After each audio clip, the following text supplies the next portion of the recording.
yes, you can do a lot of body weight exercises, but to truly shape and develop those muscles, we have to add resistance. So weight is necessary. If you find that the weight is no longer challenging, it's time to up it. So moving on. This one is actually an exercise that you can do without weights, but of course, like we just discussed, we want to add that resistance. So in addition, if you do have the few extra bucks to grab some of the weighted ankle weights, you're going to find that you're getting a lot better burn, a lot better ability to develop what's called your glutes and your hamstrings. So with this, these kickbacks, as you can see, her leg is bent on about 80-degree angle. She's keeping her feet straight and she's focusing on her hamstrings and her glutes. So she's going to come down like so. She's going to bring her knee at the bottom, perfect, slightly forward, then back up. The reason she's bringing it forward more is to get contraction of more of the glute muscle and to incorporate her lower abs as well. Now, one of the major things is activation. As we spoke about earlier, you want to be able to connect with the muscle. To connect with it is going to develop it faster because you are activating it. So with this, she's thinking about her glutes, she's thinking about her hamstrings, she comes up, she's squeezing at the very top, comes down forward, she squeezes at the top, perfect. So the reason we talk about activating and squeezing the muscle group, perfect, for 5, is that when we squeeze at the top, it strengthens it, it firms it, it tones it. That last particular thing at the very end makes a whole world of a difference. Perfect for 2. Yep, last one. Awesome, Lisa. Okay, so coming from a personal training background, one of the things that a lot of my female clients discuss is the back of the arm. That kind of hangy this, that it's like, I just want to get rid of that. I want to get rid of it. So one of the ways outside of just, continuing to eat healthy and lower the body fat is to actually strengthen the back of what's called the tricep muscle. Once again, when you build that muscle, it's going to fill the shape, it's going to add that firmness. So what we're going to do is called tricep push-ups, close grip push-ups. Our hands are basically we'll create a star-like position. Our triceps are actually going to go backwards because we're going to work the back of the arm and we're getting the chest muscles in at the same time. So working the triceps, perfect, on this angle will strengthen the chest.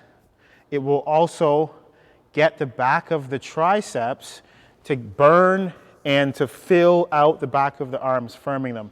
That's just it. Perfect. So as you can see, her triceps are going back. I can feel them engaging. She's pushing and she's using the chest as well. So this is a portion of the upper body. We did the legs. Now we're focusing on getting those nice arms, keeping the chest firm and defined, as well as she's using some of her upper shoulders, etc. And awesome. Okay, so as you can see, we haven't used any crazy gym equipment. We're not using machines. She's still getting a good burn. And once again, all this equipment is under $100. Moving on. All right, and we're back here with Flav from Fitness Battalion. We're going to be talking about the New Year's resolutions. As we know, New Year's is just around the corner, and we all have those struggles to actually stick to those New Year's resolutions. So Flav here is going to talk about his 4 pointers on what helps him get through his New Year's resolutions. Thanks, Lisa. So basically, when you're setting out on a fitness challenge, what you want to do is you want to take some very general approaches, and these right here are just 4 things to help people get started. First one has got to be goal setting.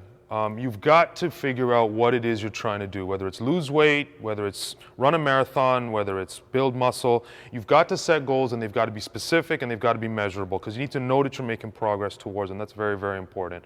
So just generally get healthy, get fit is just not enough. You need to really know what it is you're going after.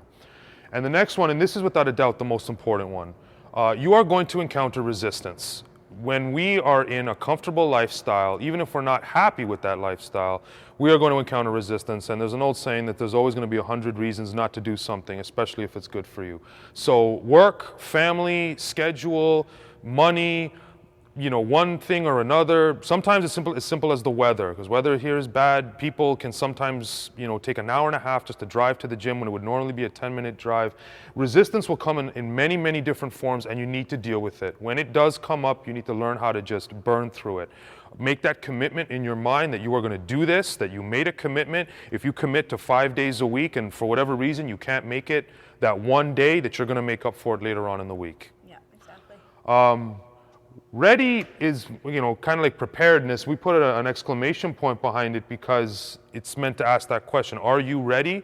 Most people would say no, and that's exactly the point. You're never going to be quite ready. So this idea that you need to make yourself ready to start your goals, that you need to work out a little bit before you're ready to work out with a trainer or join a gym or whatever, this is completely self-defeatist thinking.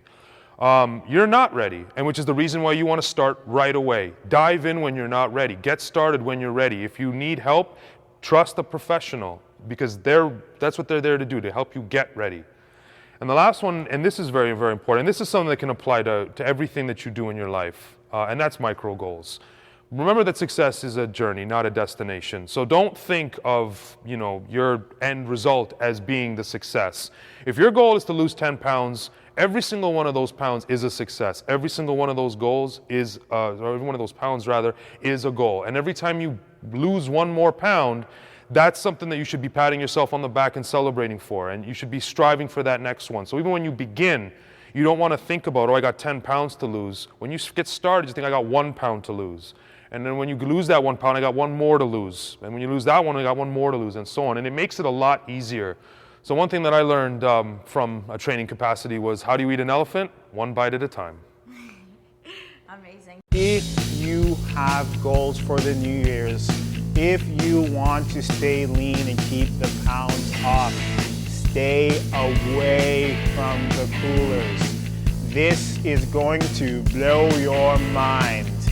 One cooler, which will remain unnamed, 2